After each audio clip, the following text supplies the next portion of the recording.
Hey everyone, I am sitting on the floor in my room and I'm struggling with something right now.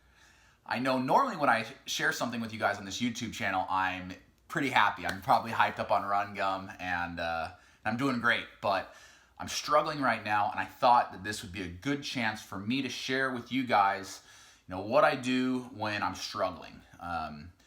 As many of you know, one of my 2019 goals was to get my private pilot's license. I've been in love with aviation since I was a kid, and last year, my wonderful girlfriend, who is now my fiance as of yesterday, she bought me a trip in a Cirrus SR20.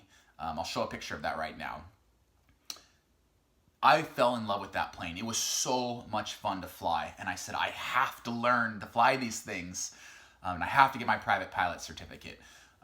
And so, kind of naive and very excited, I signed up with a local school called Take Wing. And I said in 2019, I will do the required hours and the training and pass the test to get this certificate and be a pilot. It's a lot of work, I'm not gonna lie. Anytime you try to do something big as an entrepreneur or as an athlete, there is always this moment when the honeymoon phase wears off and you realize just how much work is ahead of you. And it's so common that it actually has a name. It's called the Valley of Despair. And entrepreneurs talk about this all the time. I mentioned it in another video just the other day. I'll link that right here. It's just the euphoria of the newness of it wears off and the absolute uphill climb begins, and I am at the bottom of the Valley of Despair. The first couple flights that I took up, so just for everyone's reference, I think it takes 40 hours to get your private pilot's license. I'm 5 hours in, and I'm gonna do a series, playlist. Every 5 hours, I'll give you guys an update on my progress. But right now I'm 5 hours in, and I'm right past the newness. Those first couple flights were amazing. I have a great CFI named Dorothy, and she did the takeoff, she did the landing, so I'm just up there kind of flying around having fun.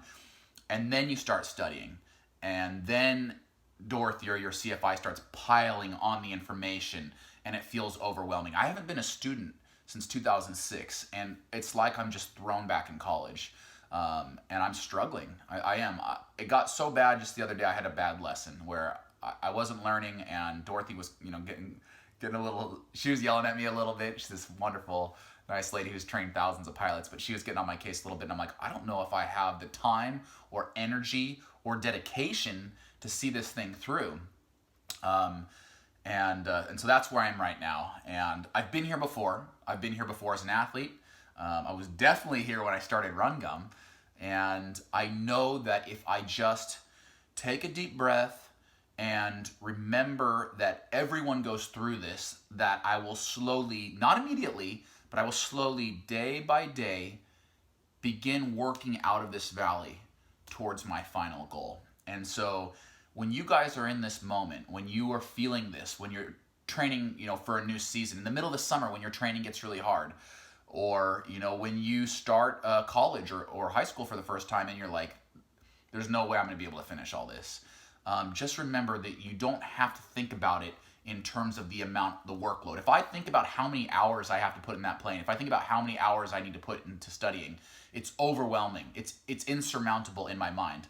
But if I think I'm at 5 hours today, and all I have to do is get to 10 hours, and I get to make another video for you guys about flying, well, that seems doable.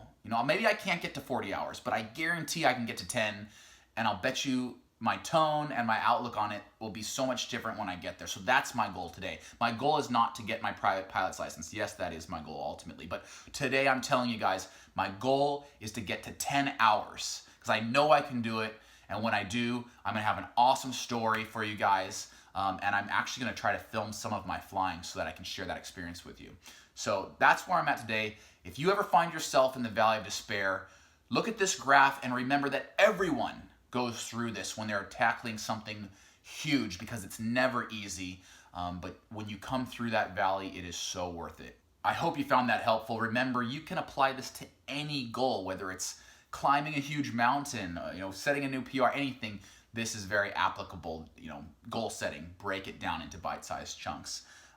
One thing that really taught me this lesson more than anything was mountain climbing, because sometimes you're looking at a summit and it's, tens of thousands of feet above your head, and you're like, there's no way that I can get to that summit.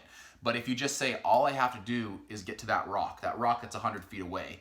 If you do that enough times, you find yourself on the summit. And I really put this to practice, put this to the test on Mount Kilimanjaro. I was, on the summit day, I was pretty darn sure I wasn't going to be able to summit, and I just took it 100 feet at a time. If you guys want to see me struggle on top of one of the world's largest mountains, I'll link that video right here. It is a work of art, and I hope you guys enjoy it. See you soon.